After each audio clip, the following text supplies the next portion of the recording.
कहानी की शुरुआत एक आलीशान लग्जरी क्रूज शिप से होती है, जहां चारों तरफ समंदर, शानदार पार्टी, संगीत और जश्न का माहौल है। लेकिन इसी जश्न के बीच एक ऐसी रहस्यमयी घटना होती है जो पूरे जहाज को हिलाकर रख देती है। रात के अंधेरे में हमारी कहानी की मेन कैरेक्टर एना अचानक अपने केबिन के बाहर एक तेज आवाज सुनती है। बाहर आकर वह अपनी आंखों से किसी को समुद्र में गिरते हुए देखती है। बिना एक पल गंवाए वह पूरे क्रू को अलर्ट कर देती है और बताती है कि बगल वाले केबिन नंबर 10 में रहने वाली महिला समुद्र में गिर गई है। लेकिन जब जहाज के कर्मचारी जांच करते हैं तो सच सुनकर सबके होश उड़ जाते हैं। उन्हें पता चलता है कि केबिन नंबर 10 तो शुरू से ही खाली था, वहां कोई ठहरा ही नहीं था। सबसे चौंकाने वाली बात यह है कि कुछ घंटे पहले ही एना गलती से उसी केबिन में चली गई थी, जहां उसकी मुलाकात एक अनजान महिला से हुई थी। उसने माफी मांगी और वापस अपने कमरे में आ गई। अगर केबिन खाली था तो वह महिला कौन थी, और अगर वहां कोई था ही नहीं तो फिर समुद्र में आखिर गिरा कौन? क्या एना ने सच में किसी को देखा था, या फिर उसकी आंखों ने उसे धोखा दिया? केबिन नंबर 10 का रहस्य क्या है, और इस क्रूज पर आखिर ऐसा कौन सा खौफनाक सच छिपा है जो हर किसी से छुपाया जा रहा है? इन्हीं सवालों के जवाब छिपे हैं इस जबरदस्त मिस्ट्री थ्रिलर फिल्म में। तो बिना किसी देरी के आइए शुरू करते हैं आज की कहानी। कहानी की शुरुआत न्यूयॉर्क शहर से होती है, जहां हमें एना को दिखाया जाता है। एना एक न्यूज़पेपर में रिपोर्टर है और उसका काम ऐसे मामलों की रिपोर्टिंग करना है जिन पर लिखने से बड़े बड़े लोगों की मुश्किलें बढ़ जाती हैं। कभी किसी भ्रष्ट अफसर का सच लोगों के सामने लाना, कभी किसी नेता के घोटाले का पर्दाफाश करना, तो कभी किसी मर्डर केस की पूरी सच्चाई सबके सामने रखना। एना जिस भी खबर पर काम करती है वो लगभग हर बार बड़ी खबर बन जाती है और लोग उसे खूब पढ़ते हैं। लेकिन इतनी मेहनत और ईमानदारी के बावजूद किस्मत उसका साथ नहीं देती। एना भी बाकी लोगों की तरह अपने करियर में आगे बढ़ना चाहती है, लेकिन दिक्कत ये है कि उसकी रिपोर्ट्स की वजह से अक्सर बड़े बड़े बिजनेसमैन और पैसे वाले लोगों का नुकसान हो जाता है। इसी वजह से उसके ऑफिस के बड़े लोग भी उसे ज्यादा पसंद नहीं करते। एक दिन उसे शहर के एक बहुत बड़े बिजनेसमैन पियर्स की तरफ से एक खास इनविटेशन मिलता है, लेकिन इस बार उसे किसी घोटाले या स्कैंडल की रिपोर्टिंग नहीं करनी है, बल्कि पियर्स चाहता है कि एना उसके बारे में एक अच्छी और पॉजिटिव रिपोर्ट लिखे। दरअसल पियर्स ने एक बड़ा कैंसर फंड शुरू किया है। इसी फंड की लॉन्चिंग के लिए उसने एक लग्जरी क्रूज पर शानदार पार्टी रखी है, जहां उसकी कंपनी के सभी बड़े शेयर होल्डर और खास मेहमान बुलाए गए हैं। क्योंकि इस फंड में आम लोग भी पैसा लगा सकते हैं, इसलिए पियर्स चाहता है कि मीडिया में इसकी अच्छी चर्चा हो। इसी वजह से उसने एना को भी बुलाया है ताकि वो इस पूरे कार्यक्रम पर एक अच्छी रिपोर्ट लिख सके। एना अच्छी तरह समझती है कि ये सिर्फ एक न्यूज कवर करने का मौका नहीं है। इस जहाज पर शहर के सबसे अमीर और ताकतवर लोग मौजूद होंगे। अगर उनसे पहचान बन गई तो उसका करियर पूरी तरह बदल सकता है। इसलिए वो बिना ज्यादा सोचे समझे उस लग्जरी क्रूज पर पहुंच जाती है। लेकिन जहाज पर कदम रखते ही एना का मूड थोड़ा खराब हो जाता है। उसने सोचा था कि ये सफर बहुत मजेदार रहेगा, थोड़ा घूमना फिरना होगा, बड़े बड़े अमीर लोगों से मिलने का मौका मिलेगा और साथ ही अपना काम भी आराम से पूरा हो जाएगा। लेकिन जैसे ही वो जहाज पर चढ़ती है उसकी मुलाकात उसके एक्स बॉयफ्रेंड से हो जाती है। उसका एक्स पहले उसी की तरह एक रिपोर्टर था, लेकिन वो अपने काम में कभी ज्यादा नाम नहीं कमा पाया। आखिरकार उसकी नौकरी चली गई और अब उसने अपना प्रोफेशन बदल लिया है। अब वो इसी कंपनी के लिए फोटोग्राफर का काम करता है। दोनों एक दूसरे से बस हल्की फुल्की बात करते हैं और फिर अपने अपने काम में लग जाते हैं। इसके बाद एना अपना काम शुरू कर देती है। उसे पहली बार इतने बड़े बड़े बिजनेसमैन और हाई सोसाइटी के लोगों से आमने सामने मिलने का मौका मिला था। वो हर किसी से बात कर रही थी, उनका इंटरव्यू ले रही थी और धीरे धीरे सबसे पहचान भी बना रही थी। अंदर ही अंदर वो काफी खुश थी, क्योंकि उसे लग रहा था कि अगर इन लोगों से अच्छे रिश्ते बन गए तो उसके करियर के लिए ये बहुत बड़ा मौका साबित हो सकता है। ये देखकर उसका एक्स भी थोड़ा हैरान हो जाता है। उसे यकीन ही नहीं होता कि वही एना जो हमेशा बड़े लोगों के खिलाफ खबरें लिखती थी, आज उन्हीं लोगों के साथ इतनी आसानी से घुल मिल रही है। लेकिन एना के मन में सिर्फ एक ही बात थी, अगर जिंदगी में आगे बढ़ना है तो कभी कभी हालात के हिसाब से खुद को बदलना भी पड़ता है। कुछ देर बाद पियर्स अपने सभी मेहमानों, शेयर होल्डर्स और खास दोस्तों के लिए एक शानदार डिनर पार्टी रखता है। जाहिर सी बात है एना को भी उस पार्टी में बुलाया जाता है। इस खास मौके के लिए एना भी अच्छे से तैयार होती है। वो खूबसूरत ड्रेस पहनकर पार्टी की तरफ जा रही होती है, लेकिन तभी रास्ते में फिर से उसका एक्स सामने आ जाता है। एना ने पहले कभी उसके सामने इस तरह तैयार होकर खुद को नहीं दिखाया था, इसलिए उसे थोड़ी शर्म महसूस होती है। वो उससे बचने के लिए जल्दी से पास में पड़े एक कमरे के अंदर चली जाती है, लेकिन उसे बिल्कुल भी अंदाजा नहीं था कि उसने गलत कमरा खोल दिया है। कमरे के अंदर जाते ही वो हैरान रह जाती है। वहाँ एक सुनहरे बालों वाली लड़की बैठी होती है। सबसे अजीब बात ये थी कि वो बिल्कुल आराम से कमरे में थी और पार्टी में जाने की कोई तैयारी भी नहीं कर रही थी। एना को ये बात थोड़ी अजीब लगी। उसने मन ही मन सोचा कि इतनी बड़ी पार्टी चल रही है, फिर ये लड़की यहाँ अकेली क्या कर रही है। लेकिन ऐना को तुरंत एहसास हो जाता है कि वो गलती से किसी और के कमरे में आ गई है। इसलिए वो बिना ज्यादा कुछ पूछे उस लड़की से माफी मांगती है और तुरंत वहां से बाहर निकल जाती है। उस समय उसे बिल्कुल भी अंदाजा नहीं था कि यही छोटी सी मुलाकात आगे चलकर उसकी जिंदगी पूरी तरह बदलने वाली है। इसके बाद डिनर पार्टी शुरू होती है। सब कुछ बहुत अच्छे से चलता है और वहां कोई परेशानी नहीं होती। पार्टी खत्म होने के बाद ऐना सोचती है कि अब उसे अपने असली काम की शुरुआत करनी चाहिए। वो सबसे पहले पियर्स की पत्नी मैरी का इंटरव्यू लेने जाती है। आखिर पूरा कैंसर फंड उसी की वजह से शुरू किया गया था, इसलिए उसकी बात जानना सबसे ज्यादा जरूरी था। इंटरव्यू के दौरान मैरी काफी उदास दिखाई देती है। ये बात समझना मुश्किल नहीं था क्योंकि उसे कैंसर है और वो खुद भी जानती है कि शायद उसके पास ज्यादा समय नहीं बचा है। लेकिन बातचीत के दौरान वो एक ऐसी बात कहती है जो ऐना के दिमाग में हमेशा के लिए बैठ जाती है। मैरी कहती है कि लोग सोचते हैं कि ये कैंसर फंड लोगों की मदद करने के लिए बनाया गया है। बाहर से देखने पर ये काम बहुत नेक लगता है, लेकिन सच तो ये है कि ये फंड सिर्फ उन पैसों को लोगों को वापस लौटाने का तरीका है जो इतने सालों में गलत तरीके से कमाए गए थे। यानी ये कोई दान नहीं है, बल्कि लोगों का अपना पैसा उन्हें वापस दिया जा रहा है। मैरी की ये बात सुनकर ऐना समझ जाती है कि बड़े बड़े बिजनेसमैन और कंपनी के मालिक बाहर से चाहे जितने अच्छे दिखें, लेकिन उनके पीछे कितने गंदे राज छिपे हो सकते हैं। साफ था कि वो इशारा पियर्स और उसके साथियों की तरफ ही कर रही थी। इंटरव्यू खत्म होने के बाद ऐना अपने कमरे में वापस आ जाती है। धीरे धीरे रात हो चुकी थी। पूरे दिन के काम के बाद वो सोने चली जाती है, लेकिन उसे बिल्कुल भी अंदाजा नहीं था कि उसी रात उसकी जिंदगी का सबसे डरावना हादसा होने वाला है। रात के बीच में अचानक ऐना की नींद खुल जाती है। उसे ऐसा लगता है कि बगल वाले कमरे से किसी के जोर जोर से झगड़ने की आवाज आ रही है। पहले तो वो ध्यान से सुनती रहती है, लेकिन तभी उसे एक और अजीब आवाज सुनाई देती है। ऐसा लगता है जैसे कोई बहुत भारी चीज समुद्र में गिर गई हो। ये आवाज सुनते ही ऐना तुरंत अपने कमरे से बाहर निकलती है और जहाज के किनारे जाकर नीचे समुद्र की तरफ देखने लगती है। अंधेरा बहुत ज्यादा था, इसलिए उसे साफ साफ कुछ दिखाई नहीं देता, लेकिन थोड़ी देर बाद उसे पानी में एक औरत तैरती हुई नजर आती है। अंधेरे की वजह से वो उसका चेहरा नहीं देख पाती, लेकिन तभी उसकी नजर बगल वाले केबिन नंबर 10 की रेलिंग पर पड़ती है, जहाँ उसे खून के निशान दिखाई देते हैं। ये देखकर ऐना के होश उड़ जाते हैं। उसे पूरा यकीन हो जाता है कि अभी अभी केबिन नंबर 10 में रहने वाली औरत को किसी ने मारकर समुद्र में फेंक दिया है। बिना एक सेकंड की देरी किए वो तुरंत जहाज के स्टाफ को बुलाती है और उन्हें बताती है कि कोई औरत समुद्र में गिर गई है। ये खबर मिलते ही कप्तान तुरंत जहाज रुकवा देता है और रेस्क्यू टीम को तलाश शुरू करने का आदेश देता है। इसके बाद कप्तान खुद ऐना के पास आता है और उससे पूछता है कि आखिर उसने क्या देखा था। ऐना पूरी बात विस्तार से बताती है। वो कहती है कि बगल वाले केबिन नंबर 10 में एक औरत रह रही थी। आज दिन में वो गलती से उसी के कमरे में चली गई थी और उसने उस औरत को अपनी आंखों से देखा भी था, इसलिए उसे पूरा यकीन है कि वही औरत समुद्र में गिराई गई है। लेकिन तभी कहानी में पहला बड़ा ट्विस्ट आता है। कप्तान ऐना की बात सुनकर कहता है ये नामुमकिन है, क्योंकि केबिन नंबर 10 में कोई रहता ही नहीं। वो कमरा पूरी तरह खाली है। जिस मेहमान को वहां रुकना था वो आखिरी समय पर नहीं आ पाया था। ये सुनकर ऐना पूरी तरह हैरान रह जाती है। वो बार बार कहती है कि ऐसा नहीं हो सकता, उसने अपनी आंखों से उस औरत को देखा था, वो झूठ नहीं बोल रही। फिर ऐना कहती है कि अगर यकीन नहीं है तो चलकर केबिन नंबर 10 की रेलिंग देख लीजिए, वहाँ खून के निशान है। लेकिन जब सब लोग वहाँ पहुँचते हैं तो रेलिंग बिल्कुल साफ होती है, खून का एक भी निशान नहीं बचा होता। ऐना को समझ ही नहीं आता कि ऐसा कैसे हो सकता है, लेकिन उसे अचानक एक और बात याद आती है। वो कहती है कि उसके कमरे की तरफ एक सिगरेट का टुकड़ा उड़कर आया था, शायद वही सबूत बन सकता है। लेकिन जब वो जाकर डस्टबिन देखती है तो उसके अंदर भी कुछ नहीं होता, सिगरेट का टुकड़ा भी गायब हो चुका था। अब कप्तान को पूरा यकीन हो जाता है कि ऐना ने शायद अंधेरे में कुछ गलत देख लिया होगा। वो कहता है कि शायद उसे कोई गलत फहमी हुई है। इसके बाद वो जहाज दोबारा चलाने का आदेश दे देता है और सफर फिर से शुरू हो जाता है।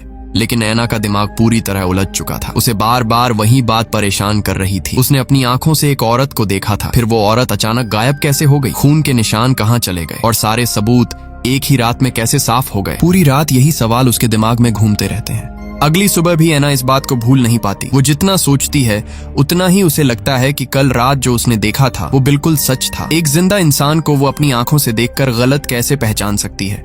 यही सोचकर वो फैसला करती है कि अब वो खुद इस पूरे मामले की सच्चाई पता लगाएगी। अगली सुबह ऐना को पूरी रात की घटना बार बार याद आ रही थी। जितना वो उसके बारे में सोच रही थी उतना ही उसे यकीन होता जा रहा था कि उसने कोई सपना नहीं देखा था। उसने अपनी आंखों से एक औरत को देखा था, फिर वो अचानक ऐसे कैसे गायब हो सकती है। इसलिए एना ने तय कर लिया कि अब वो इस पूरे मामले की सच्चाई खुद पता लगाएगी। सबसे पहले वो सीधे पियर्स के पास जाती है और उसे पूरी बात बताती है। एना कहती है कि चाहे उसे यकीन हो या ना हो, लेकिन एक बार पूरे जहाज की अच्छे से तलाशी जरूर लेनी चाहिए। हो सकता है वो औरत कोई मेहमान न होकर जहाज पर काम करने वाली स्टाफ में से कोई हो। अगर ऐसा है तो उसकी जान अभी भी खतरे में हो सकती है। एना की बात सुनकर पियर्स तुरंत जहाज पर काम करने वाले सभी लोगों को एक जगह इकट्ठा कर लेता है। एक एक करके सबकी गिनती की जाती है, लेकिन हैरानी की बात ये होती है कि कोई भी गायब नहीं होता। जहाज का हर स्टाफ मेंबर वहीं मौजूद था। अब एना खुद भी सोच में पड़ जाती है। उसे समझ ही नहीं आता कि आखिर उसने जो देखा था वो सच था या फिर सच में उसका वहम था।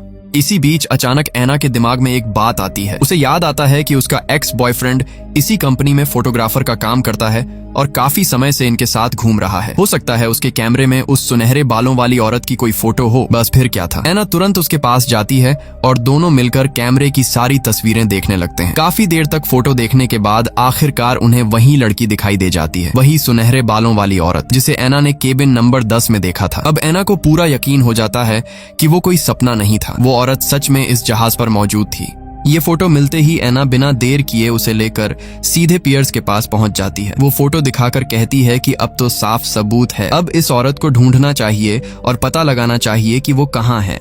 लेकिन पियर्स फोटो देखते ही हंसने लगता है। वो कहता है कि ये तस्वीर तो कई महीने पहले की है, उसे खुद भी नहीं पता कि ये लड़की कौन है, ऐसे में वो उसे कहां से ढूंढे। फिर वो समझाता है कि ऐसे बड़े बड़े अमीर लोगों की पार्टियों में अक्सर बाहर से मॉडल्स और खूबसूरत लड़कियों को बुलाया जाता है ताकि पार्टी का माहौल अच्छा लगे। कौन किसे बुलाकर लाया था ये पता लगाना लगभग नामुमकिन है, इसलिए सिर्फ एक पुरानी फोटो के सहारे किसी की तलाश नहीं की जा सकती। पियर्स की बात सुनने के बाद एना के पास कोई जवाब नहीं बचता। उसे भी लगता है कि उसकी बात पूरी तरह गलत नहीं है, इसलिए फिलहाल वो इस मामले को वहीं छोड़ देती है। लेकिन अजीब बात ये थी कि जब भी एना इस केस से पीछे हटने की कोशिश करती, तभी उसके सामने कोई नई चीज आ जाती जो उसे फिर से उसी रहस्य की तरफ खींच लेती। उसी दिन जब एना अपने कमरे में नहा रही होती है, तभी अचानक कोई उसे डराने की कोशिश करता है। उसे साफ साफ धमकी दी जाती है कि अगर उसे अपनी जान प्यारी है तो वो तुरंत इस मामले की जांच बंद कर दे। ये धमकी मिलते ही एना के मन का आखिरी शक भी खत्म हो जाता है। अब उसे पूरा यकीन हो जाता है कि उस रात उसने जो देखा था वो बिल्कुल सच था। किसी ने सच में जहाज पर एक औरत का कत्ल किया था और उसके बाद उसकी लाश समुद्र में फेंक दी थी, और अब वही लोग उसे भी चुप कराना चाहते थे ताकि ये राज हमेशा के लिए छिपा रहे। अब एना डरने वाली नहीं थी। उसने फैसला कर लिया कि चाहे कुछ भी हो जाए, उसे ऐसे सबूत ढूंढने होंगे जिन्हें कोई मिटा ना सके। तभी उसे अचानक उस सुनहरे बालों वाली औरत की एक बात याद आती है। जब वो गलती से उसके कमरे में गई थी, तब ऐसा लग रहा था जैसे वो अभी अभी बाथरूम इस्तेमाल करके निकली हो। एना सोचती है कि अगर वो उस कमरे के बाथरूम में जाकर उसकी इस्तेमाल की हुई चीजें देखे तो शायद उसे उसके बाल या कोई और सबूत मिल जाए। यही सोचकर वो अपनी जान जोखिम में डालकर चोरी छिपे दोबारा केबिन नंबर 10 के अंदर घुस जाती है। इस बार उसकी किस्मत साथ देती है। कमरे के अंदर उसे आखिरकार एक ऐसा सबूत मिल जाता है जिसे देखकर उसकी आंखें चमक उठती हैं। वहां उसे एक सुनहरे रंग का बाल मिल जाता है। अब एना को पूरा यकीन हो जाता है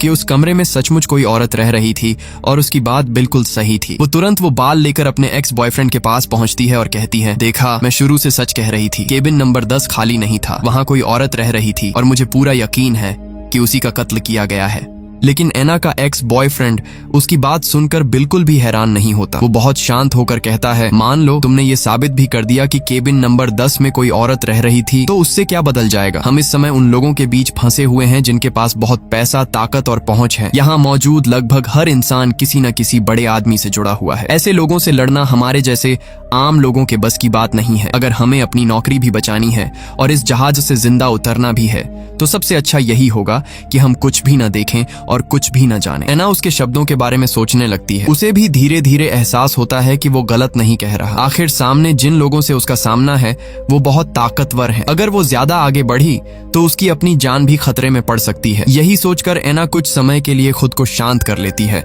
और फैसला करती है कि अब वो इस मामले में ज्यादा दखल नहीं देगी। इसके बाद वो बाकी मेहमानों की तरह पार्टी और दूसरे प्रोग्राम में शामिल होने लगती है। बाहर से देखने पर ऐसा लगता है जैसे उसने जांच पूरी तरह छोड़ दी हो, लेकिन इसी दौरान उसे एक और अजीब बात नजर आती है। उसे याद आता है कि जब उसने पहली बार पियर्स की पत्नी का इंटरव्यू लिया था, तब वो बहुत खुलकर बातें कर रही थी। उसकी हर बात में आत्मविश्वास था और वो अपनी सोच साफ साफ रख रही थी। लेकिन अब वही औरत बिल्कुल बदल चुकी थी। पार्टी में वो लगभग किसी से बात नहीं कर रही थी। वो बहुत चुप चुप रहती थी और कुछ देर बैठने के बाद ये कहकर वहां से चली जाती थी कि उसकी तबीयत ठीक नहीं है और उसे आराम करना है। ऐना को यह बदलाव बिल्कुल सामान्य नहीं लगा। उसके मन में बार बार सवाल उठने लगा कि आखिर एक ही इंसान का व्यवहार इतनी जल्दी इतना ज्यादा कैसे बदल सकता है। वो कई बार उससे अकेले में बात करने की कोशिश करती है, लेकिन उसे कभी सही मौका नहीं मिल पाता। इसी बीच एक और बड़ा हादसा हो जाता है और इस बार निशाना सीधे ऐना होती है। एक दिन जब वो अकेली होती है तभी अचानक पीछे से कोई आता है और उसे जोर से धक्का देकर सीधे स्विमिंग पूल में गिरा देता है। ऐना कुछ समझ पाती उससे पहले ही वो आदमी पूल का ऊपर वाला ढक्कन भी बंद कर देता है। अब ऐना पूरी तरह पानी के अंदर फंस चुकी थी। वो बाहर निकलने की पूरी कोशिश करती है, लेकिन ऊपर का रास्ता बंद हो चुका था। साफ था कि जिसने भी ये किया था उसका इरादा सिर्फ डराने का नहीं बल्कि ऐना को मार डालने का था। खुशनसीबी से उस स्विमिंग पूल के नीचे की तरफ एक कांच की खिड़की थी जो जहाज के अंदर बने आराम करने वाले हिस्से से जुड़ी हुई थी। ऐना पूरी ताकत से उस कांच पर हाथ मारने लगती है। उसकी आवाज सुनकर बाहर मौजूद लोगों का ध्यान उसकी तरफ जाता है। सब लोग तुरंत भाग कर आते हैं और किसी तरह उसे पूल से बाहर निकाल लेते हैं। बाहर आने के बाद ऐना बुरी तरह घबरा चुकी थी। अब उसे पूरी तरह समझ आ गया था कि उसका एक्स सही कह रहा था। उसने जिस राज की जांच शुरू की थी उससे जहाज पर मौजूद किसी बहुत बड़े और ताकतवर इंसान को खतरा महसूस होने लगा था। अब वो लोग सिर्फ उसे डराना नहीं चाहते थे बल्कि उसे हमेशा के लिए रास्ते से हटाना चाहते थे। लेकिन सबसे दर्दनाक बात यह थी कि जहाज पर मौजूद कोई भी इंसान उसकी बात पर यकीन नहीं करता। सबको यही लगता है कि ऐना का पैर फिसल गया होगा और वो गलती से पूल में गिर गई। ऊपर से उस दिन बारिश भी हो रही थी, इसलिए लोगों का कहना था कि खराब मौसम की वजह से पूल पहले से ही बंद किया गया था। ऐसे में उसका ढक्कन बंद होना बिल्कुल सामान्य बात थी।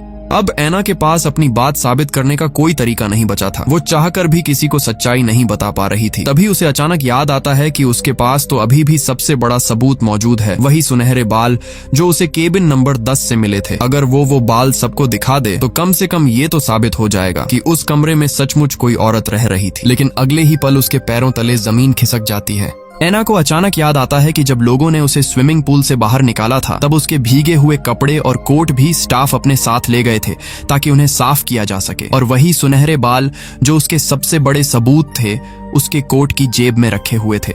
वो घबराकर तुरंत अपना कोट ढूंढती है, लेकिन जैसे ही जेब टटोलती है उसके होश उड़ जाते हैं। जेब पूरी तरह खाली थी। वो बाल वहां से गायब हो चुके थे। अब ऐना को समझते देर नहीं लगती कि किसी ने मौका मिलते ही उसका सबसे अहम सबूत चुरा लिया है। अब उसके दिमाग में एक और सवाल आता है। अब तक सिर्फ एक ही इंसान जानता था कि उसके पास वो सबूत है और वो था उसका एक्स बॉयफ्रेंड, इसलिए सबसे पहले शक भी उसी पर जाता है। ऐना सीधे उसके पास पहुंचती है और गुस्से में पूछती है कि कहीं उसने ही तो वो सबूत गायब नहीं किया।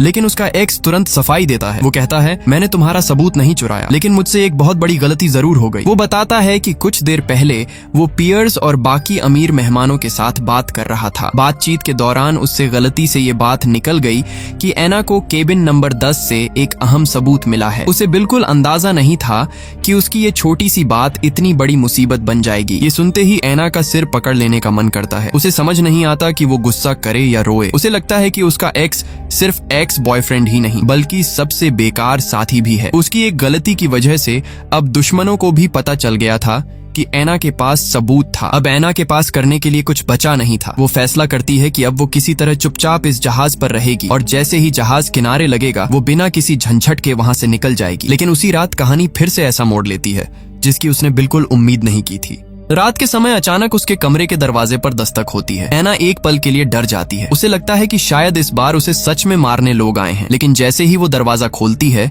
उसके सामने एक काले कपड़े पहने हुई औरत खड़ी होती है। ऐना उस औरत को देखते ही चौंक जाती है क्योंकि उसने ये कपड़े पहले भी देखे थे। ये वही कपड़े थे जो उस सुनहरे बालों वाली लड़की ने पहने हुए थे जिसे ऐना ने पहली बार केबिन नंबर 10 में देखा था। बिना कुछ सोचे ऐना उसके पीछे दौड़ पड़ती है। उसके मन में सिर्फ एक ही सवाल घूम रहा था। उस रात तो मैंने अपनी आंखों से एक औरत की लाश समुद्र में गिरते हुए देखी थी। अगर वही औरत थी तो फिर ये जिंदा कैसे है? कुछ दूर जाकर वो औरत रुकती है और ऐना से कहती है, अगर अपनी जान बचानी है तो इस मामले की जांच यहीं बंद कर दो। जितना शांत रहोगी उतने ज्यादा जिंदा रहने के मौके हैं। लेकिन उसकी ये बात सुनकर ऐना और भी ज्यादा उलझ जाती है। वो उसका हाथ पकड़ लेती है और उससे सच जानने की कोशिश करती है। तभी अचानक एक और बड़ा ट्विस्ट सामने आता है। खींचातानी के दौरान उस औरत के सिर से उसके सुनहरे बालों वाली विग उतर जाती है।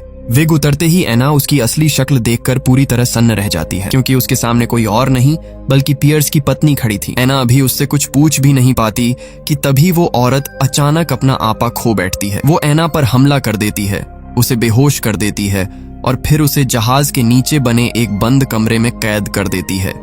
अब एना पूरी तरह अकेली थी। उस अंधेरे कमरे में बंद होकर वो बार बार पूरी घटना के बारे में सोचने लगती है। वो हर छोटी बड़ी बात को जोड़ने की कोशिश करती है, लेकिन फिर भी उसे कुछ समझ नहीं आता। फिर अचानक उसे एक बात याद आती है।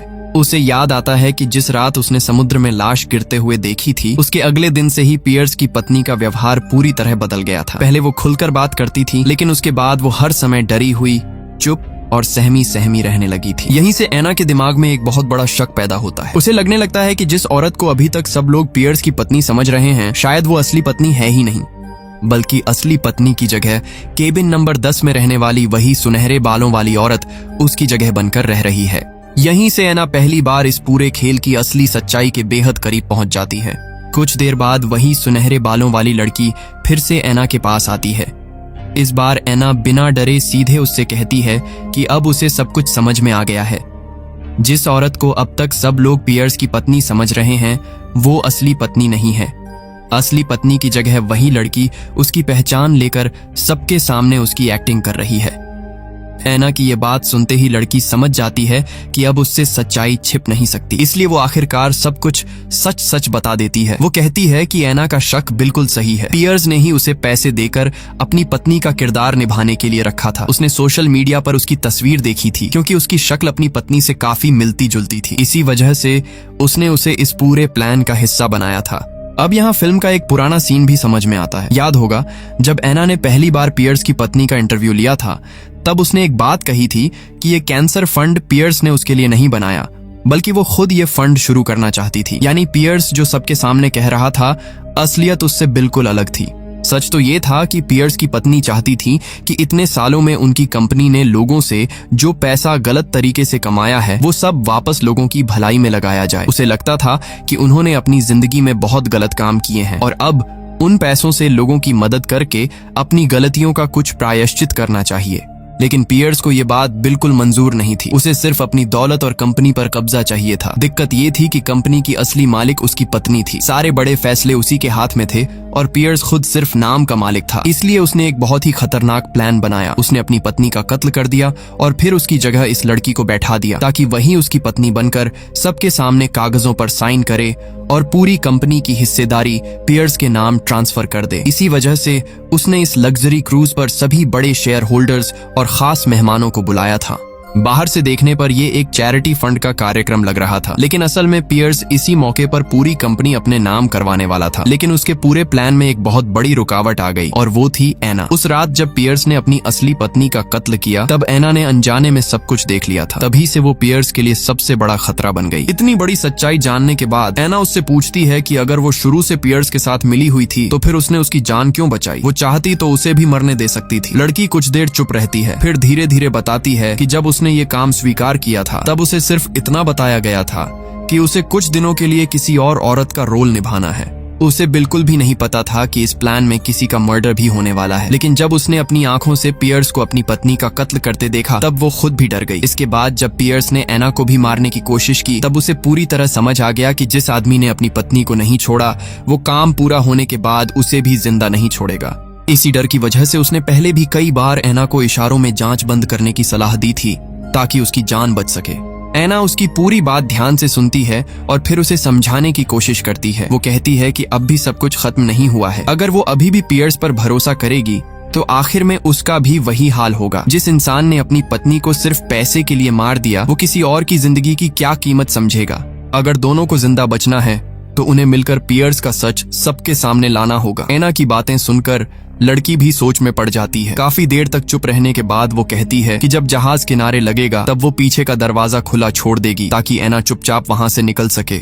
ये सुनकर एना उससे पूछती है, और तुम? क्या तुम मेरे साथ नहीं चलोगी? लड़की हल्की सी मुस्कुराती है लेकिन उसकी आंखों में डर साफ दिखाई दे रहा था। वो धीरे से कहती है, मेरे पास कोई दूसरा रास्ता नहीं है, मुझे अभी भी उसी पर भरोसा करना पड़ेगा क्योंकि मेरी बेटी बहुत बीमार है। उसके इलाज के लिए मुझे पैसों की सख्त जरूरत है। यही वजह थी कि मैंने ये सब करने के लिए हाँ कहा थी। उसकी बात सुनकर ऐना बिल्कुल चुप हो जाती है। अब उसे समझ आ जाता है कि ये लड़की दिल से बुरी नहीं थी, वो सिर्फ अपनी बेटी की जान बचाने के लिए मजबूरी में इस खतरनाक साजिश का हिस्सा बनी थी।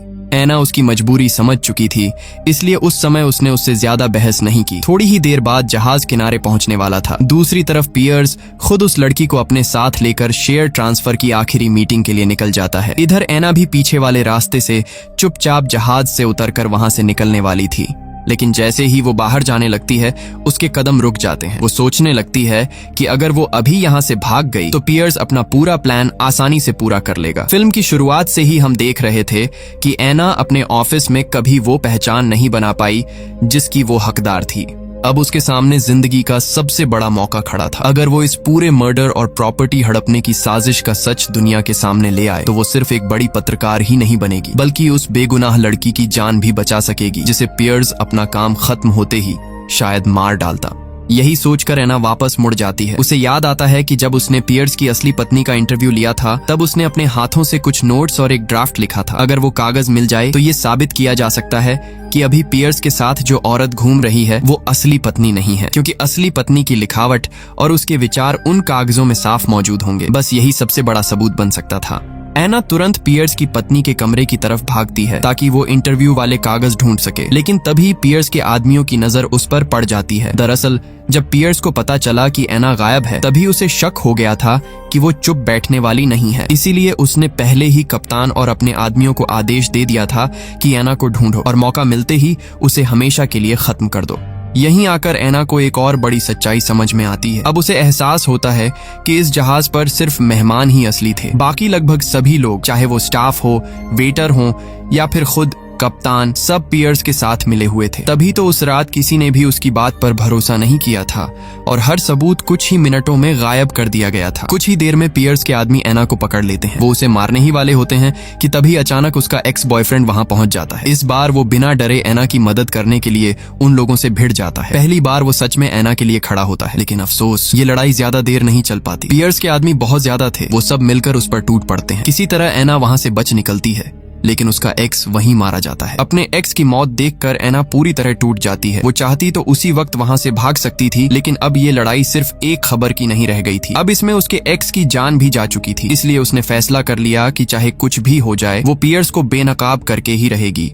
इसके बाद ऐना चुपके से उस हॉल में पहुंचती है जहां शेयर ट्रांसफर का कार्यक्रम चल रहा था। पियर्स स्टेज पर खड़ा होकर सबके सामने भाषण दे रहा होता है। तभी अचानक ऐना सबके सामने आ जाती है और जोर से चिल्लाकर कहती है, पियर्स एक कातिल है, उसने अपनी ही पत्नी का कत्ल किया है। ये सुनते ही पूरे हॉल में सन्नाटा छा जाता है। पियर्स तुरंत सिक्योरिटी को इशारा करता है कि ऐना को वहां से बाहर निकाल दिया जाए, लेकिन तभी कहानी में आखिरी बड़ा ट्विस्ट आता है। जिस लड़की ने पियर्स की पत्नी बनकर सबके सामने उसकी एक्टिंग की थी वो अब ऐना का साथ देने का फैसला कर चुकी थी। वो सबके सामने कहती है कि पहले ऐना की पूरी बात सुनी जाए। अब पियर्स का पूरा प्लान बिखरने लगा था। आखिरकार उसकी साजिश सबके सामने आ जाती है। पुलिस मौके पर पहुंचती है और पियर्स को अपनी पत्नी के कत्ल, धोखाधड़ी और पूरी प्रॉपर्टी हड़पने की साजिश के आरोप में गिरफ्तार कर लिया जाता है। आखिर में पियर्स को हथकड़ियां लगाकर ले जाया जाता है और उसकी पूरी चाल वहीं खत्म हो जाती है। इसी के साथ फिल्म भी खत्म हो जाती है।